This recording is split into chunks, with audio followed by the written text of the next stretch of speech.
Doctor ইউনূসের উপরে আমরা আস্থা বিশ্বাস রেখেছিলাম, তিনি সেই আস্থা বিশ্বাস ভঙ্গ করে তিনি এখন কিংস পার্টি গঠনের মনোনিবেশ করেছেন। আমরা ভাবি ডক্টর মোহাম্মদ ইউনূস একজন ল্যাবর ট্যাবর ক্যারেক্টার, অনেকেরই আমাদের রাজনৈতিক দলগুলোর মধ্যে আছে। বাট আস্তে আস্তে একটা বিষয় স্পষ্ট যে ডক্টর মোহাম্মদ ইউনূস হুট করে ওই 5ই আগস্ট তিনি রাষ্ট্র ক্ষমতার এই প্রধান দায়িত্বে বসেন নাই। তার একটা মিশন আছে, একটা স্বপ্ন আছে। 5ই আগস্টের পর বাংলার মাটি থেকে আওয়ামী লীগের অপরাজনীতি এবং ভারতীয় আগ্রাসন চিরতরে নিষিদ্ধ ঘোষণা করা হয়েছে। অতএব আওয়ামী লীগের ওই ফটো সেশন কর্মসূচি বাংলার মাটিতে চলবে না, আমরা সবাই মিলে প্রতিহত করে দেবো ইনশাআল্লাহ। ছাত্রদের নতুন রাজনৈতিক দল হচ্ছে, যা সম্পূর্ণ সমর্থন করি। বা ভারত যদি সফল হয় প্রফেসর ইউনূসকে সরাতে, তাহলে সেই দিনেই কিন্তু বাংলাদেশ আবার ভারতের দখলে চলে যাবে। সামনে বিএনপির জন্য কঠিন পরিস্থিতি, এটা বুঝতে পেরে তারেক রহমান বারবার রিপিটেডলি নেতাকর্মীদের 5 আগস্টের কথা স্মরণ করিয়ে দিয়েছেন। এর অর্থ কি? এর অর্থ হচ্ছে তারেক রহমান মনে করছেন বারবার, সর্বশেষ আমি এখন যে বক্তব্যটা বিশ্লেষণ করছি, জনগণের বিরুদ্ধে কাজ করলে পরিণতি কি হয় আমরা তা 5 আগস্ট দেখেছি। কোনো কোনো গণমাধ্যম শিরোনাম করেছে জনগণের বিরুদ্ধে গেলে কিন্তু আমাদের অবস্থা 5 আগস্টের মতো হবে। আওয়ামী লীগ এমন কি ভালো কাজ করছে যে জনগণ আওয়ামী লীগের পক্ষে আবার যাবে? তবে কথা একটাই, এই সরকার তার দুর্বলতার কারণে, তার সময় ক্ষেপণের কারণে পরাজিত ফ্যাসিবাদকে আবার দাঁড়ানোর সুযোগ করে দিচ্ছে কিনা সেটাই বিবেচনা। আসসালামু আলাইকুম দর্শক শ্রোতা, আশা করি সবাই ভালো আছেন। নতুন একটি ভিডিওতে সবাইকে স্বাগত। বাংলাদেশের রাজনৈতিক প্রেক্ষাপট নিয়ে ভিডিওর শুরুতে কিছু ভিডিওর অংশ বিশেষ আপনারা দেখেছেন। মূলত আজকের এই ভিডিওটিতে সেই সকল ভিডিওর বিস্তারিত আলোচনা দেখতে পারবেন। ভিডিওর শুরুতেই যে সকল ভিডিও দেখেছেন তা থেকে আন্দাজ করতে পেরেছেন আজকের এই ভিডিওটি কতটুকু গুরুত্বপূর্ণ হতে চলেছে। অতএব চলুন না টেনে একটি লাইক দিয়ে সম্পূর্ণ ভিডিওটি দেখে আসি। বা ভারত যদি সফল হয় প্রফেসর ইউনূসকে সরাতে, তাহলে সেই দিনেই কিন্তু বাংলাদেশ আবার ভারতের দখলে চলে যাবে। সেনাবাহিনী মনে করছে যে সবাইকে সবক্ষণিকে একত্রে গ্রেফতার করলে বোধহয় কোনো সমস্যা সৃষ্টি হতে পারে। দেশ নেই বাংলাদেশি, দেশে বিদেশে যে যেখানে আছেন আসসালামু আলাইকুম। দেশটা আরও একবার ভয়ঙ্কর অবস্থার মধ্যে দিয়ে যাচ্ছে।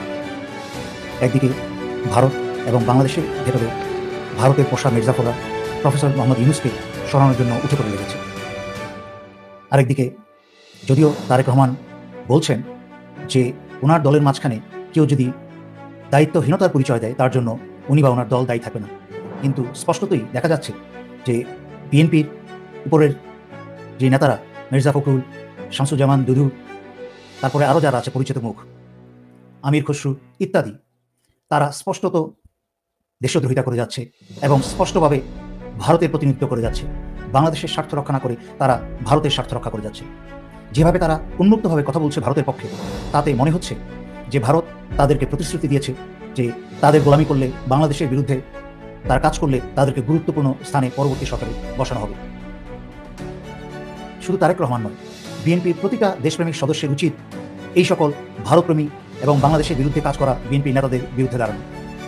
আমি অনেক আগে থেকেই জানি ছাত্রদের নতুন রাজনৈতিক দল হচ্ছে, যা সম্পূর্ণ সমর্থন করি। কারণ বাংলাদেশের এই চিরাচরিত পরিবার ভিত্তিক রাজনীতি শেষ হওয়া প্রয়োজন।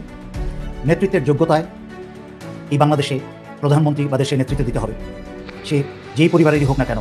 কোনো বিশেষ মার্কা বা পরিবার ভিত্তিক রাজনীতির মাধ্যমে এই দেশকে এরকম বিপর্যয়ের মুখে ঠেলে দেওয়া হয়েছে।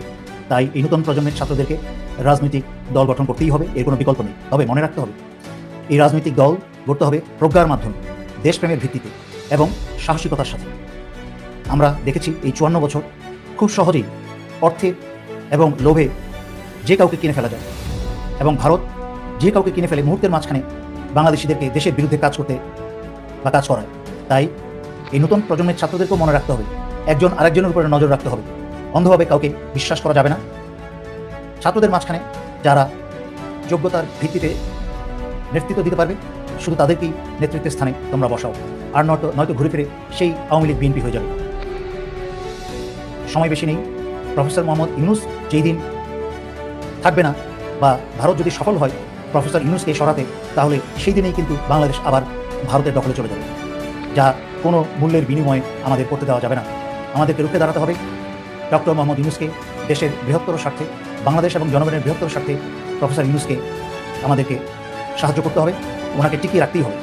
আমরা জানি প্রফেসর ইউনূসের সরকারের মধ্যেও বহু ভারতীয় দালাল, এবং ওনার যেহেতু রাষ্ট্র পরিচালনা করার কোনো অভিজ্ঞতা নেই, সেই জন্য অনেক সমস্যা হচ্ছে। আবার একই সাথে সেনাবাহিনী ও প্রফেসর ইউনূসের মধ্যে চলছে দ্বন্দ্ব। সেনাবাহিনী যেসব আয়নাঘরের খুনিরা আছে তাদেরকে প্রোটেকশন দিচ্ছে।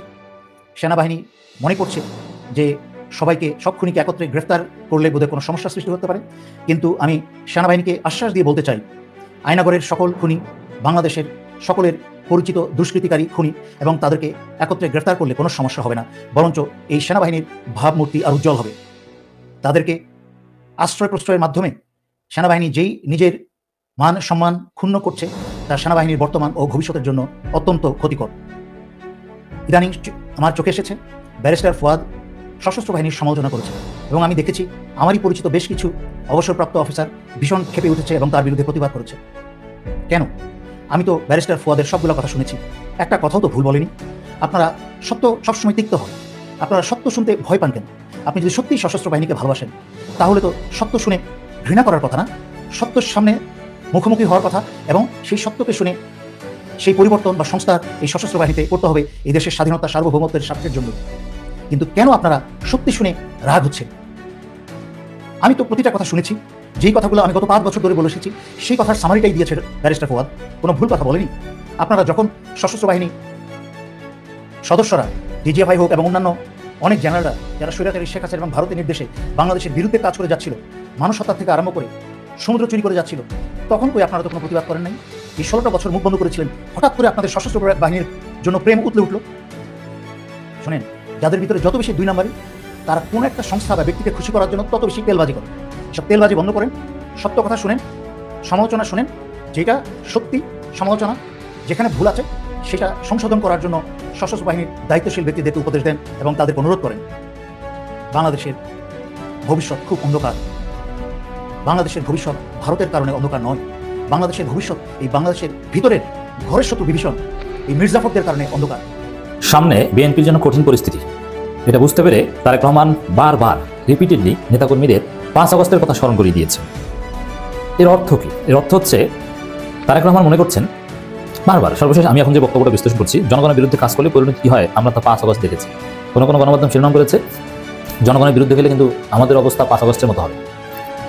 এর মানে জনগণ যেরকম 5 আগস্ট আওয়ামী লীগকে পিটিয়েছিল, দেশ ছাড়া করেছিল, ক্ষমতাচ্যুত করেছিল, রাজনীতিতে কবর রচনা করেছিল, রাজনীতি থেকে মাইনাস করে দিয়েছিল, বিএনপির অবস্থা সেরকম হতে পারে, এটা বিএনপি ধারণা করছে। It's very significant. দর্শক দেখেন, এটা একটা তারেক রহমান এই ধারণা সম্পূর্ণ যৌক্তিক যে বিএনপি 5 আগস্টের মতো পরিণতি হতে পারে। কেন? আওয়ামী লীগ 72 সংবিধানকে ধারণ করে ফেসিস্ট হয়ে উঠতে উঠতে এক পর্যায়ে জনগণ 5 আগস্ট ঘটিয়েছিল, সেই 72 সংবিধানকে এখন ধারণ করে বিএনপি। অতএব মৌলিকভাবে রুট আওয়ামী লীগকে যে কারণগুলো 5 আগস্টের দিকে নিয়ে এসেছে সেই রুটগুলো কিন্তু বিএনপি ধরেছে। আওয়ামী লীগ মুক্তিযুদ্ধ ব্যবসা করেছিল, চেতনা ব্যবসা করেছিল। বিএনপি জিয়াউর রহমানের পর থেকে কখনো চেতনা ব্যবসা মুক্তিযুদ্ধ ব্যবসা করেনি, কিন্তু এখন ধরেছে। এর মানে বোঝা যায় সেই 5 আগস্টের দিকে যাচ্ছে। এরপরে ভারতের দালালি করা, আওয়ামী লীগ ওই ভারতের দালালি করতে করতে 5 আগস্ট নিয়ে এসেছিল তাদের ভাগ্যে, আর বিএনপিও সেম কাজ করছে।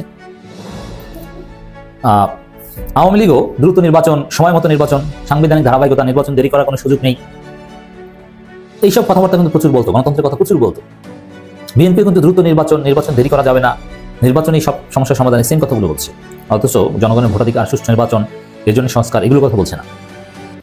অতএব বিএনপির বিরুদ্ধে 5 আগস্ট ঘটতে পারে এটাতে তারেক রহমান মনে করছেন। মনে করার পেছনে মৌলিক কিছু বাস্তবতা আমি তুলে ধরলাম যে হতে পারে।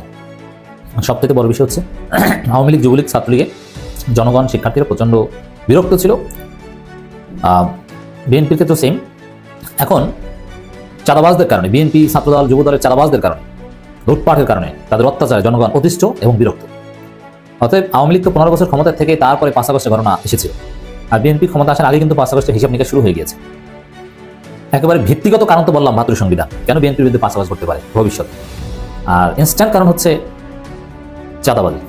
এই চাঁদাবাজি, লুটপাট, অন্তর্কন্দল। আপনি যদি পত্রিকার পাতা খুলেন, সকালে ঘুম থেকে উঠে 2-4টা পত্রিকা হাতে নেন, দেখবেন যে বিএনপির চাঁদাবাজি নিজেদের মধ্যে কামড়াকামড়ি ছাড়া তেমন গুরুত্বপূর্ণ কোনো নিউজ নাই। আপনি পত্রিকা খুললে, সোশ্যাল মিডিয়া স্ক্রল করলে, নিউজ স্ক্রল করলে ওই বিএনপি 2 গ্রুপে গোলাগুলি, গুলিবদ্ধ, 2 গ্রুপে মারামারি, ছাত্রদল, স্বেচ্ছাসেবক দল গোলাগুলি, অমুক ছাত্রদল নেতা নিহত, চাঁদাবাজি করতে গিয়ে গণধোলাই খেয়েছে বিএনপি নেতা, ছাত্রদল নেতা, এগুলোই, এছাড়া কিছু নেই। অতএব জনগণ একটা 5 আগস্ট তাদের বিরুদ্ধে ঘটাতে পারে। তারপর আমাকে ধন্যবাদ জানাই এই বিষয়টা উপলব্ধি করার জন্য। বিএনপির ভারপ্রাপ্ত চেয়ারম্যান তারেক রহমান বলেছেন, জনবিচ্ছিন্ন হলে জনগণের বিরুদ্ধে, দেশের বিরুদ্ধে কাজ করলে পরিণতি কি হয় তা আমরা 5 আগস্ট দেখেছি। 5 আগস্ট থেকে অনেক কিছু শেখার আছে, বোঝার আছে। কারণ বিএনপি নেতাকর্মীদের কেন 5 আগস্ট থেকে শিখতে বলছে যে তারা সেদিকে যাচ্ছে, আর তারেক রহমান কেন দেশে আসছেন না, ওই ভয় আসছেন না যে জনগণ আর একটা 5 আগস্ট ঘটাতে পারে। নেতাকর্মীদের উদ্দেশ্যে তারেক রহমান বলেন 31 দফা আমরা জনগণের কাছে নিয়ে যাবো। আমি আগেই বলেছি 31 দফা ইনভ্যালিড হয়ে গিয়েছে, কারণ 31 দফার মৌলিক যে গুরুত্বপূর্ণ দাবিগুলো সেটা এই সরকারই বাস্তবায়ন করতে যাচ্ছে, তাহলে 31 দফার কোনো গুরুত্ব থাকে না। 31 দফার মাধ্যমে আমাদেরকে অনুধাবন করতে হবে, এটি বাস্তবায়ন করতে হবে, জনগণের পাশে থাকতে হবে, জনগণের সঙ্গে থাকতে হবে, সঙ্গে রাখতে হবে। জনগণের কাছ থেকে আমরা দূরে চলে গেলে ওই 5 আগস্টের পরিণতি হবে। যে রাজনৈতিক দলই হোক 5 আগস্টের পরিণতির বাইরে থাকতে হলে জনগণের সঙ্গে থাকতে হবে, সঙ্গে রাখতে হবে। তো এই নসিহত কেন করেন একটা দলের নেতাকর্মীদেরকে? সিনিয়র নেতারা একটা বিশেষ নসিহত কেন করেন? ওইটার ঘাটতি আছে, যেটা ঘাটতি নেই সেটা করেন। এবং জনগণের সাথে বিএনপি নেই। বিএনপির ভারপ্রাপ্ত চেয়ারম্যান বলেন, জনগণকে নিয়েই এই দেশের মালিক হচ্ছে জনগণ, আমরা জনপ্রিয় কিনা দিন শেষে তা জনগণই সিদ্ধান্ত নেবে। বিএনপি একটা বলে আছে যে বিএনপি ক্ষমতায় এসে গেছে, এই জনপ্রিয় সেই জনপ্রিয়তা, কিন্তু না, অলরেডি এই হাইপোথেসিসগুলোর সামনে আসছে যে বিএনপি বাংলাদেশের কোনোদিন ক্ষমতা আসতে পারবে। এই আলোচনা কিন্তু সামনে আসছে। আমরা জনপ্রিয় কিনা দিন শেষে তা জনগণের সিদ্ধান্ত, দলমত নির্বিশেষে সাধারণ মানুষ বিএনপির উপর আস্থা রাখতে চাইছে। আস্থা যদি নষ্ট করার জন্য কেউ কোনো কাজ করে তাহলে আমাদের পক্ষে তাকে টানা সম্ভব না, তাকে শেল্টার দেবো না। এখানে দলকে স্বার্থপর হতেই হবে। তিনি আরো বলেন, বিগত 15 বছর আচ্ছা এই যে শেল্টার দিবেন অমুক তমুক, এটা হচ্ছে একটা অবাস্তবতা। বিএনপির যে সাংগঠনিক কাঠামো, এদের শেল্টার আসবে। দেখেন, একটা ইউনিয়ন পর্যায়ে ছাত্রদল বা যুবদল নেতা চাঁদাবাজি করলে, যেটা নিয়মিত করে, এটা কি তারেক রহমানের পক্ষে আলাদাভাবে এই কেসটা নিয়ে সলভ করা সম্ভব না। এটা উপজেলা পর্যায়ের বিএনপি নেতারা দেখবে অথবা জেলা পর্যায়ের নেতারা দেখবে। এখন উপজেলা জেলা পর্যায়ের লোকজন তো এইসব লোকজন পারে, তখন বলে যে ঠিক আছে, ধরা খেয়েছো চাঁদাবাজি করে, একটু চুপচাপ থাক, একটা ব্যবস্থা নিয়ে পরে আবার ঠিক করে দিব। এবং সেটাই হয়, পরে আবার তাদেরকে ধরে নিয়ে যায়। অতএব শেল্টার দিবে না, কথা বললে তো হবে না ভাই। শেল্টার দেয়া এটা বিএনপি সাংগঠনিক সিস্টেম, এবং চাঁদাবাজের ভাগ পায়। আপনারা দেখেছেন না, 28 অক্টোবরের আগে পরে আন্দোলনের জন্য ফান্ড গঠন হয়েছিল বিএনপি, দেশে বিদেশে অনেক টাকা পয়সা উঠিয়েছিল। সে ফান্ড নির্যাতিত ওয়ার্ড ইউনিয়ন পর্যায় পর্যন্ত যায় নাই, থানা পর্যায় পর্যন্ত যাওয়ার আগে খেয়ে ফেলেছে, কোটি কোটি টাকা ফান্ড খেয়ে ফেলেছে। This is BNP. Doctor Mohammad ইউনূসকে অনেকে লেবাথেবা ভাবেন। আসলে কি তিনি লেবাথেবা? এত বড় স্বনামধন্য একটা প্রতিষ্ঠান, গ্রামীণ ব্যাংকের তিনি একজন ওনার বা এটা স্রষ্টা, একজন নোবেল লরিয়েট, বিশ্বজুড়ে বিভিন্ন জায়গায় মিলিয়ন মিলিয়ন টাকা খরচ করে ওনার থেকে সামান্য বক্তব্য নেওয়ার জন্য ওনাকে দেশে বিদেশে আমন্ত্রণ জানায়। বাট আমরা ভাবি ডক্টর মোহাম্মদ ইউনূস একজন ল্যাবরেটরি ক্যারেক্টার, অনেকেরই আমাদের রাজনৈতিক দলগুলোর মধ্যে আছে। বাট আস্তে আস্তে একটা বিষয় স্পষ্ট যে ডক্টর মোহাম্মদ ইউনূস হুট করে ওই 5 আগস্ট তিনি রাষ্ট্র ক্ষমতার এই প্রধান দায়িত্বে বসেন নাই। তার একটা মিশন আছে, একটা স্বপ্ন আছে। লাস্ট 1/11 সরকারি সময় ডক্টর মোহাম্মদ ইউনূসকে তৎকালীন সেনাবাহিনীর পক্ষ থেকে একটা অফার করা হয়েছিল যে আপনি প্রেসিডেন্ট পদপ্রার্থী হয়ে যান, মানে প্রেসিডেন্ট হন আর আমরা দেশ কন্ট্রোল করি। তখন তিনি রাজি হননি। এরপর একটা রাজনৈতিক দলের ঘোষণা দিয়েছিলেন, সেখান থেকে হুট করে তিনি সরে গেছিলেন। আর এবার যখন তিনি রাষ্ট্র ক্ষমতায় বসছেন, আস্তে আস্তে তার সেই পুরনো স্বপ্নগুলো অথবা বাংলাদেশকে নিয়ে তার যে অদূরদর্শী চিন্তা ভাবনা, ভবিষ্যৎ বাংলাদেশ কেমন হবে, এই বাংলাদেশের লিড কে করবে, কাদের হাতে এই বাংলাদেশ নিরাপদ থাকবে, মানে এরকম নানান চিন্তা ভাবনার প্রতিফলন আস্তে আস্তে আমরা দেখতে পাচ্ছি ছাত্রদের যে রাজনৈতিক দল গঠনের ইস্যু, সেই ইস্যুতে অনেকেই বলার চেষ্টা করেছেন, বিশেষ করে বিএনপি সহ অনেকেই, যে ছাত্রদের এই রাজনৈতিক দলের উদ্যোক্তা অথবা পেছন থেকে সবচেয়ে বড় সাপোর্টকারী ভূমিকা রাখা ব্যক্তিরা হচ্ছেন ডক্টর মোহাম্মদ ইউনূস। তিনি চাচ্ছেন যে নেতৃত্বে, বাংলাদেশের নেতৃত্বে তরুণরা সামনে আসুক। ইভেন এই জুলাই আগস্ট বিপ্লব সম্পর্কে তিনি ফিনান্সিয়াল টাইমসের যে পডকাস্ট আছে সেখানে বলছিলেন যে এই তরুণরা যে জিনিসটা অর্জন করছে, এটা যদি তাদের হাতে না থাকে তাহলে সব নষ্ট হয়ে যাবে, পুরনোরা নতুনরা এটা ব্যালেন্স করতে পারবে না। সো এখানে তরুণরা ডিজার্ভ করে। তো এই সকল কিছু থেকে অনেকেরই ধারণা যে ডক্টর মোহাম্মদ ইউনূসের উৎসাহে আপনার ছাত্রদের এই রাজনৈতিক দল হয়তো এই সপ্তাহ অথবা আগামী সপ্তাহ মাঠে আসতে যাচ্ছে, আসতেই পারে। আমরা চাই বাংলাদেশের মূলধারার রাজনৈতিক দলের সংখ্যাগুলো আরো বাড়ুক, যেন যেই দলগুলো আছে আওয়ামী লীগ, বিএনপি, জামাত, বারো যারা, তারা যেন এটা মনে না করে বলে যে আমরাই খালি সারা জীবন বাংলাদেশের রাষ্ট্র ক্ষমতায় থাকবো, বাবার পরে মেয়ে, মেয়ের পরে বউ, বউয়ের পরে পোলা, পোলার পরে নাতি, এটা ফ্যামিলি লিগেসির মধ্যে যেন এটা আটকে না যায়। এখন বিএনপি বা অন্যান্যরা কিভাবে দেখছে? বিএনপি বলছে যে আপনার রাজনৈতিক দল করবেন করেন, তবে সরকারে থাকা পোলাপাইন যদি অথবা সরকারে থাকা কেউ যদি এই রাজনৈতিক দল গঠনের পক্ষে সহযোগিতা করে তাহলে এটা জনগণ মেনে নেবে না। এখন জনগণ, আমি বারবার বলি, মানে জনগণের নাম ব্যবহার করে বিএনপি পন্থী জনগণ মেনে নেবে না, আওয়ামী লীগ পন্থী জনগণ আবার আওয়ামী লীগের সাথে মেনে নেবে না। এটা আলাদা আলাদা একটা ইস্যু আছে। এখন আজকে রুল কবির রিজভী সাহেব, মির্জা ফখরুল ইসলাম সাহেব, জনাব তারেক রহমান সাহেব, তারা কিন্তু এখন ধারাবাহিক বক্তব্য দিচ্ছেন, ছাত্রদের রাজনৈতিক দলকে তারা ওয়েলকাম করছেন। বাট সরকারি পৃষ্ঠপোষকতা হলে সেটা জনগণ মেনে নেবে না। এখন জনগণের মধ্যে বা দলগুলোর মধ্যে কেন এই চিন্তা? দলগুলোর মধ্যে চিন্তার মেইন একটা জিনিস হচ্ছে কি, ধরুন আমি একটা জিনিসের উদ্যোক্তা, আমি চাচ্ছি এই জিনিসটা হোক, এটা আমার স্বপ্ন। সো আমি আবার যখন রাষ্ট্র ক্ষমতার সর্বোচ্চ জায়গাটায় আসি, আমার অধীনস্থ যারা আছে সরকারি বেসরকারি কর্মচারী কর্মকর্তারা, আমাদের এই দেশে কি হয়, ক্ষমতায় যে থাকে তারা সবাই চাপে, প্রশাসন থেকে শুরু করে রাজনীতিবিদ থেকে শুরু করে বা সবাই, মানে মোটামুটি আমরা সর্বোচ্চ ক্ষমতাশীল ব্যক্তিটারে কিন্তু আমরা মানে এক ধরনের গোলামি বা বশ্যতার মধ্যে আমরা স্বীকার করে নিই। তো বিএনপির ভয় হচ্ছে যে ধরেন মানে ডক্টর মোহাম্মদ ইউনূসের উৎসাহী যদি এই রাজনৈতিক দলটা গঠিত হয়, তাহলে আগামীতে যে নির্বাচনটা হবে সেই নির্বাচনে একটা মেসেজ ক্রিয়েট হয়ে যাবে কি, ডক্টর মোহাম্মদ ইউনূস এই দলটার উদ্যোক্তা, প্রকাশ্যে না অপ্রকাশ্যে কথাবার্তা এগুলো এখন সামনে ক্লিয়ার, যে হয়তো ঝাইরাক আসতেছেন না বা সরাসরি বলতেছেন না, কিন্তু পাবলিক বুঝতেছে যে না, এই দলটার পেছনে ডক্টর মোহাম্মদ ইউনূস, কারণ তার প্রত্যেকটা বক্তব্য, প্রত্যেকটা কথা। তো সেখান থেকে নির্বাচন হইলে এই যে সিস্টেম বা নির্বাচন কমিশনকে যারা সহযোগিতা করবেন, রাষ্ট্রের প্রজাতন্ত্রের কর্মচারীরা, তারা কি এটার বাহিরে গিয়া একটা নিরপেক্ষ নির্বাচন দিতে পারবে? বিএনপির কিন্তু প্রশ্নটা এই জায়গাতেই, যে ডক্টর মোহাম্মদ ইউনূস নিজে যদি কোনো দলকে প্রমোট করেন, ব্যাকগ্রাউন্ডেও থাকেন, স্বাভাবিকভাবে এটা প্রশাসনের কাছে একটা বার্তা চলে যাবে নতুন কিছু এখানে ঘটতে পারে। সেই ভয় থেকে বিএনপি মনে করতেছে যে রাষ্ট্রীয় পৃষ্ঠপোষকতায় এই কিংস পার্টি এটা যদি করা হয় তাহলে জনগণ মেনে নেবে না। এখন ডক্টর মোহাম্মদ ইউনূস সরাসরি কিন্তু বলছেন না, বাট বিভিন্ন বক্তব্যে তিনি দেশে বিদেশে যেখানে যাচ্ছেন তার বক্তব্যগুলোতে আমরা বরাবরই দেখতে পাচ্ছি যে তিনি চাচ্ছেন যে আগামী দিনের বাংলাদেশের নেতৃত্বে তরুণরা আসুক। এখন তরুণদের তিনি কেন চাচ্ছেন?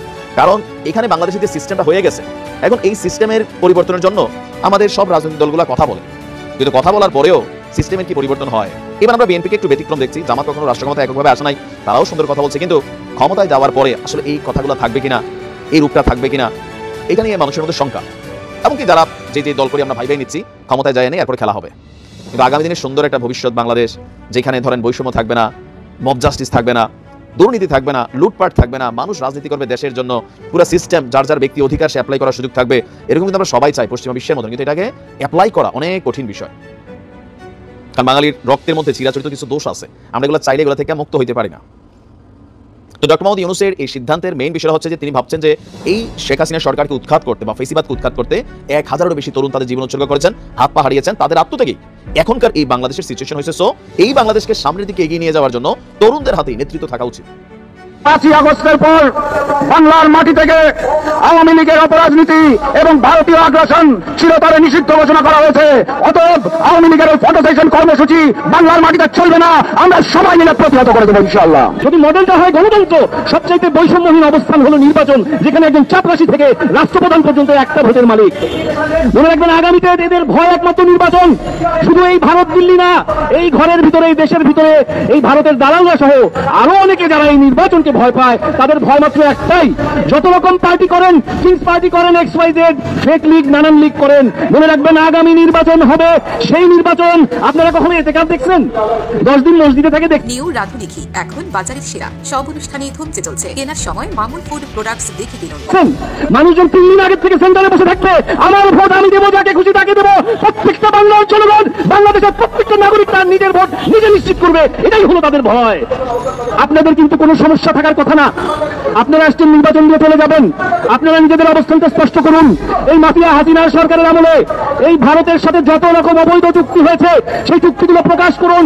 অবিলম্বে সেই চুক্তিগুলো জাতির সামনে উপস্থাপন করতে হবে। শেখ হাসিনাকে একটা অনুরোধ জানাতে চাই, আপনি তো আপনার মরহুম পিতার নাম ব্যবহার করে, মুক্তিযুদ্ধের চেতনাকে ব্যবহার করে বারবার নিজেকে দেশপ্রেমিক বাংলাদেশী প্রমাণ করার চেষ্টা করেছেন। আপনার মরহুম পিতা শেখ মুজিবুর রহমান ইন্তেকালের পর ঠিকমতো একটা জানাজাও পড়ানো যায় নাই, কিন্তু তারও সৌভাগ্য, তিনি বাংলাদেশের মাটিতে অবস্থান করার সৌভাগ্য অর্জন করেছে, কবরটা বাংলার মাটিতে হয়েছে। আপনাকে আমি অনুরোধ জানাতে চাই, আপনি যদি খাঁটি দেশপ্রেমিক হয়েই থাকেন, যেই দাবি এতদিন করতেন, তাহলে ওই দিল্লির দালালি, ভারতের পা চাটা বাদ দিয়ে বাংলাদেশে ফেরত আসুন। অন্তত মৃত্যুর পর আপনার কবরটা দেশের মাটিতে হওয়ার সৌভাগ্য হবে। এখন যেভাবে দিল্লির পা চেটে ভারতের তিলকওয়ালী মুখ্যমন্ত্রী সেজেছিলেন, যেভাবে এখন ভারতে আছেন, তাতে যদি ওখানে মৃত্যুবরণ করেন, তাহলে দেশে ফেরার সুযোগ হবে না। ওপারে কবর দিবে নাকি আগুনে পুড়াবে তা কিন্তু আমরা বলতে পারছি না। অতএব দেশে আসুন, জনতার। আমি আশা করি সম্পূর্ণ ভিডিওটি দেখেছেন এবং বাংলাদেশের এই রাজনৈতিক প্রেক্ষাপট নিয়ে আপনার কি মতামত অবশ্যই কমেন্ট বক্সে জানিয়ে যাবেন। ভিডিওটি ভালো লেগে থাকলে শেয়ার করতে ভুলবেন না। আমাদের এই চ্যানেলে নতুন হয়ে থাকলে চ্যানেলটি সাবস্ক্রাইব করে চ্যানেলের পাশে থাকবেন। আর যারা ইতিমধ্যে চ্যানেলটি সাবস্ক্রাইব করেছেন তাদেরকে অসংখ্য ধন্যবাদ। দেখা হবে নতুন কোনো ভিডিও নিয়ে, ততক্ষণ সবাই সুস্থ থাকবেন। আল্লাহ হাফেজ।